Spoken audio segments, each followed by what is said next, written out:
Hello guys, welcome to our YouTube channel, and today we are going to learn how to download Binance Wallet on Android device. So let's get started.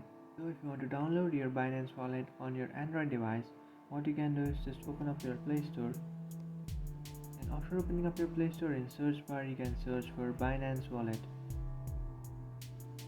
After searching for Binance Wallet, you can find your Binance Wallet application. So just tap on that and then tap on install. After tapping on install, your Binance Wallet application starts installing.